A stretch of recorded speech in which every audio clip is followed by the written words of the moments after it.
Hi everyone, welcome to all.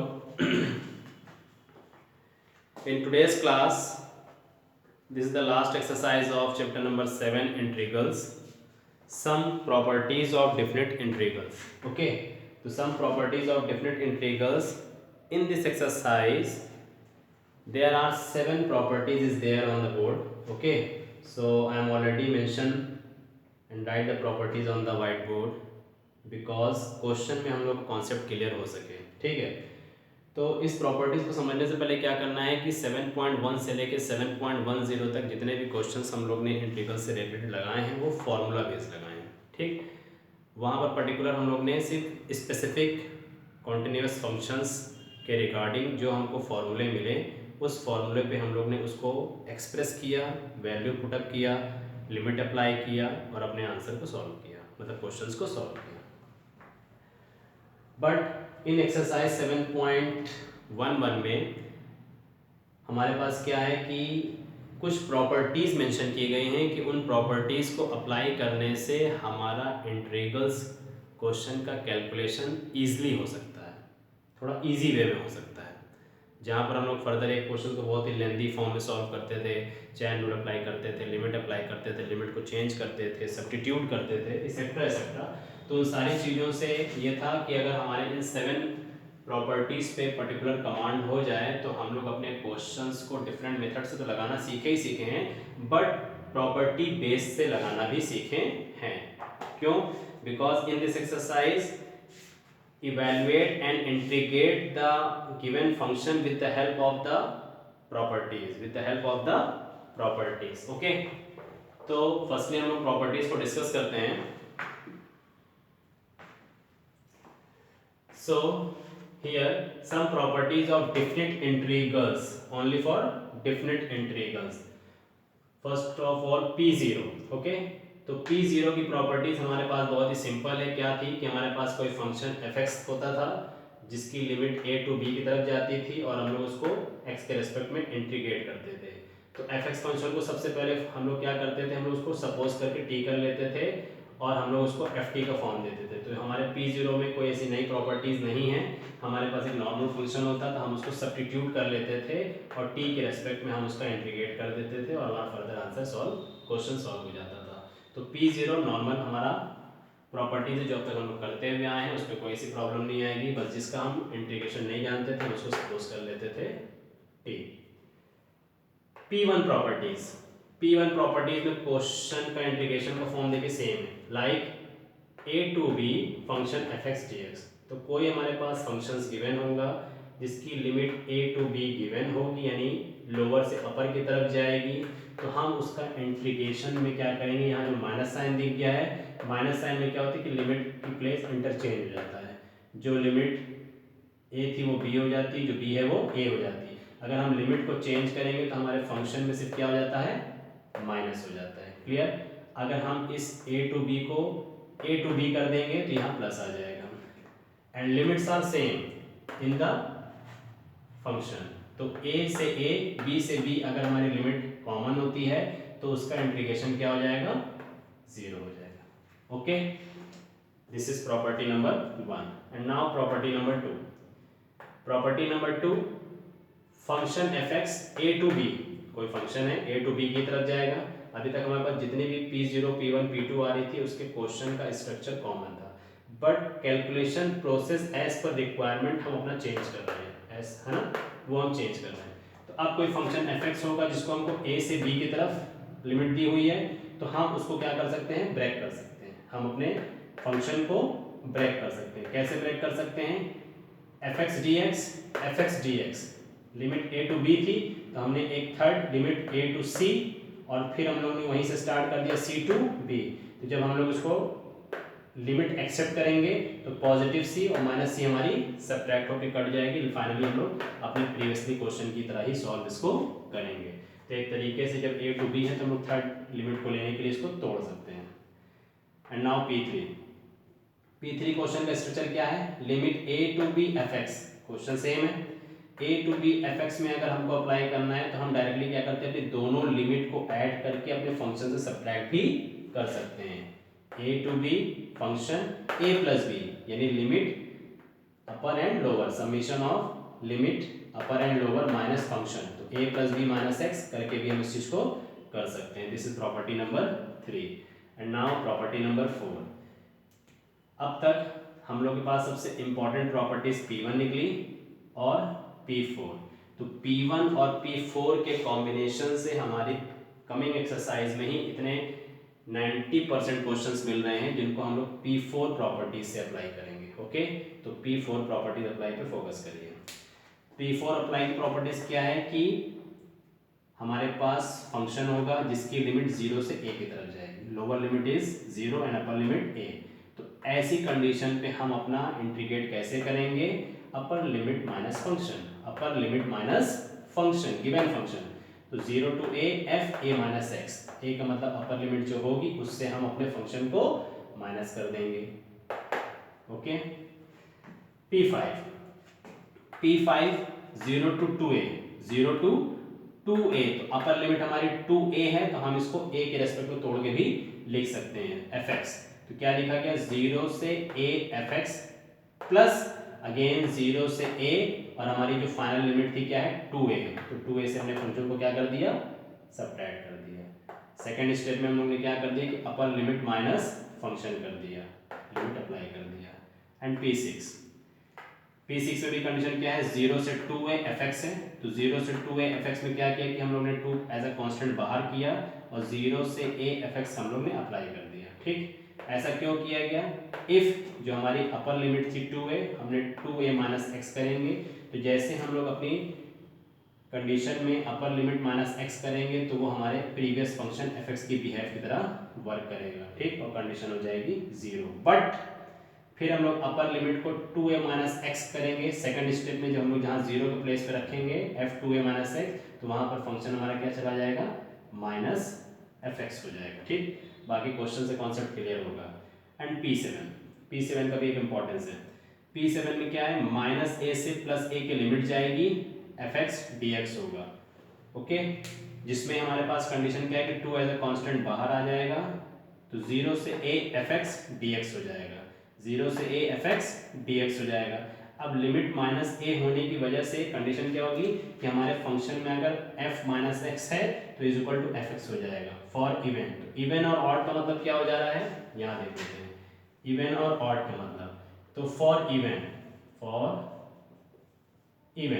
For properties number 7 के लिए, तो इवन के लिए हम लोग ने क्या किया कि हमारे पास फंक्शन fx है जो cos x के इक्वल है, तो x के प्लेस पे हमने क्या कर दिया, माइनस एक्स कर दिया, तो कंडीशन क्या बन जाएगी, cos minus x, but cos minus theta is equal to cos theta, cos minus theta is equal to cos theta, और cos x क्या है, fx है, fx। तो हमारे पास कंडीशन क्या बनेगी, f minus x is equal to fx। तो ये किसको अप्लाई करेगा, जब हमारा फंक्शन क्या होगा, इवन होगा। If function is even then f minus x is equal to fx। Similarly odd के लिए आता है, सेम कंडीशन किसके लिए आएगी, ऑड के लिए, फॉर ऑड के लिए क्या कर लिया हमने, fx is equal to sine x कर लिया, and now minus fx is equal to sine minus x, sine minus theta is equal to minus sine theta, but sine x क्या है, fx है, fx के पहले क्या लग जाएगा, माइनस, तो मीनिंग क्या निकली, f minus x is equal to minus fx।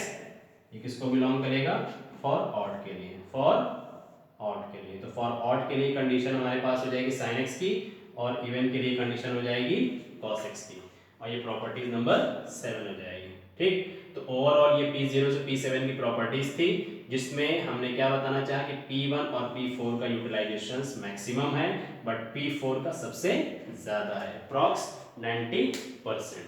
कैसे है, इन प्रॉपर्टीज को हम कैसे अप्लाई कर सकते हैं, इस प्रॉपर्टीज को हम कैसे कंपेयर करके डायरेक्टली विथआउट इंटीग्रेटिंग हम इसको कन्वर्ट कर सकते हैं।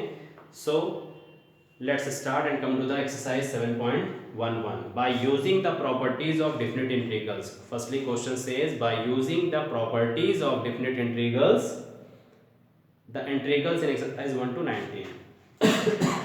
तो question number 1 solution. Formula mention करने देते हैं कि उसी प्रॉपर्टीज को कंपेयर करेंगे, तो आपका कॉन्सेप्ट क्लियर होगा कि प्रॉपर्टीज कैसे अप्लाई की जा रही है। फर्स्ट ऑफ ऑल जो भी क्वेश्चंस फंक्शंस गिवन होंगे उसको आप कैपिटल आई से रिप्रेजेंट करेंगे। I is equal to integral 0 to pi by 2 cos square x dx।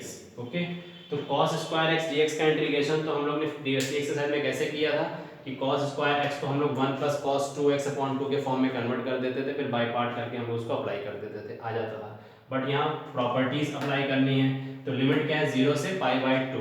0 से पाई बाई 2 कहाँ गई, ठीक है 0 से a, तो a के प्लेस पे कुछ भी आ सकता है, तो हमारा फंक्शन p4 अप्लाई कर रहा है 0 से a। ठीक, तो 0 से a का फंक्शन क्या कह रहा है, limit minus function, limit minus function. तो फ्रॉम p4 हमने लिख दिया फ्रॉम p4। तो जैसे p4 करेंगे, फर्स्टली इसको इक्वेशन नंबर 1 का नाम देते हैं। p4 अप्लाई करने की मीनिंग क्या हो जाएगी, this is integral 0 pi by 2 and cos square x है, तो हम इसको क्या लिख सकते हैं, cos x के प्लेस में हमें क्या करना है, अपर लिमिट माइनस फंक्शन यानी पाई बाई 2 माइनस x और इसके ऊपर पावर 2 dx है। Integral 0 pi by 2 cos 90 minus theta, cos 90 minus theta means sine theta means sign x, तो उसके ऊपर स्क्वायर लगा हुआ है, तो हमको क्या करना पड़ेगा, स्क्वायर करना पड़ेगा। तो जैसे हम लोग इसको ट्रांसफॉर्म कर देंगे, ये हमारा किसके इक्वल चल रहा था, i के इक्वल चल रहा था, इसको नेमिंग कर देंगे equation number 2। And now from equation number 1 plus 2, तो 1 और 2 को हम क्या करते हैं, ऐड करते हैं, क्योंकि हमारी limit 0 to pi by 2 0 to pi by 2 common है। Here dx and also dx, अभी हमने फुल्ली इंटीग्रेट नहीं किया, तो दोनों इक्वेशन को ऐड करने से क्या होगा, i plus I means 2i is equal to, integral में 0 से पाई बाई 2 की लिमिट कॉमन है, जब इक्वेशन 1 और 2 को ऐड करेंगे तो क्या मीनिंग निकलेगी, sign square x dx plus cos square x dx, तो हम कॉमन लेकर के dx को बाहर कर देते हैं। Sine square x plus cos square x is equal to 1, so 2i is equal to integral 0 से पाई बाई 2, ये पोर्शन हो गया 1 को dx से मल्टीप्लाई करेंगे ओनली dx, तो हमको सिर्फ कांस्टेंट का क्या करना है, इंटीग्रेशन करना है। जब कांस्टेंट का इंटीग्रेशन करेंगे तो सिंपली क्या आ जाएगा, x, और हमारी लिमिट कन्वर्ट हो जाएगी 0 से पाई बाई 2 ब्रैकेट के फॉर्म में, और ये रहेगा 2i के फॉर्म में। And now apply the limit, जैसे हम लोग लिमिट को अप्लाई करेंगे, x के प्लेस पे क्या रखेंगे, पाई बाई 2, फिर x के प्लेस पे क्या रखेंगे, 0, तो 2i is equal to pi by 2, then i is equal to pi by 4, this is the answer, pi by 4। Okay, तो इस क्वेश्चंस को हम लोग फर्दर वैसे भी सॉल्व कर सकते थे, लेकिन हम लोग ने प्रॉपर्टी 4 को अप्लाई किया, p4 को अप्लाई किया, और p4 हमारे लिए क्या डिसाइड करता था, लिमिट, सॉरी अपर limit minus function, upper limit minus function, तो फंक्शन में जो हमारे पास वेरिएबल होगा उसको हम लोग क्या करेंगे, सब्ट्रैक्ट करेंगे। Okay, question number 2, question number 2, question number 2, question number 2 says I is equal to integral 0 pi by 2 under root sin x total upon under root sin x plus under root cos x dx। okay, again 0 to pi by 2, तो 0 से a property 4 apply करते हैं। ठीक, तो फिर से हम लोग क्या करते हैं, अपने इस क्वेश्चन को firstly equation number 1 from applying p4, तो P4 अप्लाई करने का मतलब क्या हो जाएगा, is equal to integral 0 pi by 2 in under root sine x, तो क्या हो जाएगा sine pi by 2 minus x and total upon under root sine x again, so sine pi by 2 minus x plus under root cos pi by 2 minus x and dx, then integral 0 pi by 2 sin 90 minus theta in under root cos theta like cos x, total upon sin 90 minus theta again cos x under root cos 90 minus theta is equal to sin x under root dx। जैसे हम लोग इसको conversion करेंगे equation number 2। अब equation number 1 और 2 में हम लोग क्या करेंगे, इक्वेशन नंबर 1 एंड 2 का एडिशन करेंगे। तो इधर क्या चल रहा था, कैपिटल आई, ये क्या है कैपिटल आई, आई मिलके क्या हो जाएगा 2i, इंटीग्रल कॉमन है 0 से पाई बाय 2 लिमिट को चलने दिया जाए। इक्वेशन नंबर 1 और इक्वेशन नंबर 2 पैरेलल ऐड होगा, तो जैसे ऐड होगा तो under root cos x plus under root sine x, under root sine x plus under root cos x, denominator same है, तो डायरेक्टली हम क्या करेंगे एलसीएम ले लेंगे। एलसीएम में क्या लिखेंगे, under root sine x plus under root cos x. जैसे हम लोग एलसीएम लेंगे तो एलसीएम पोर्शन कॉमन है, तो न्यूमरेटर में अंडर रूट साइन एक्स है और अंडर रूट कॉस है, तो फिर हम यहाँ क्या लिख देंगे under root sine x plus under root cos x और dx कॉमन लेके बाहर कर देंगे, ये पूरा होल टर्म कैंसिल हो जाएगा। Then 2i is equal to integral pi by 2, ये कंडीशन बन गई 1 में, क्या आ जाएगा dx, कांस्टेंट का इंटीग्रेशन अगेन x हो जाएगा, सो 2i is equal to integral 0 से पाई बाई 2 क्या होगा x, 0 से पाई बाई 2, लिमिट अप्लाई कर देंगे only pi by 2, then 2i is equal to pi by 2, so I is equal to pi by 4, again answer is pi by 4 in question number 2। तो जहां जहां P4 की properties apply कर रहे हैं वहां पर हमको pi by 4 का आंसर मिल रहा है। सिमिलरली क्वेश्चन नंबर 3 को भी अगर हम अटेम्प्ट करते हैं तो हमको pi by 4 मिलेगा। ओके, तो 3 को भी अप्लाई कर लेते हैं।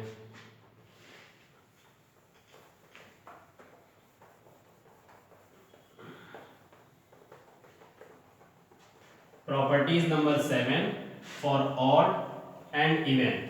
ठीक, इस प्रॉपर्टीज का इंपॉर्टेंस है, तो इस पॉइंट को अपने माइंड में पूरी तरह से मेमोराइज रखिएगा। Okay, and next question number 3। Question number 3 solution I is equal to 0 to pi by 2 sin 3 by 2x upon sin 3 by 2x plus cos 3 by 2x dx। फिर same process, same properties apply करी जाए। Equation number 1 from applying P4 properties। okay, just a minute, applying P4 properties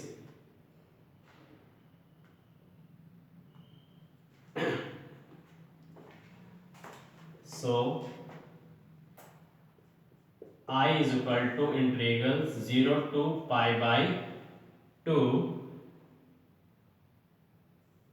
sin 3 by 2x, upper limit is pi by 2, so we can write pi by 2 minus x, total upon sin 3 pi by 2 pi by 2 minus x plus cos 3 pi by 2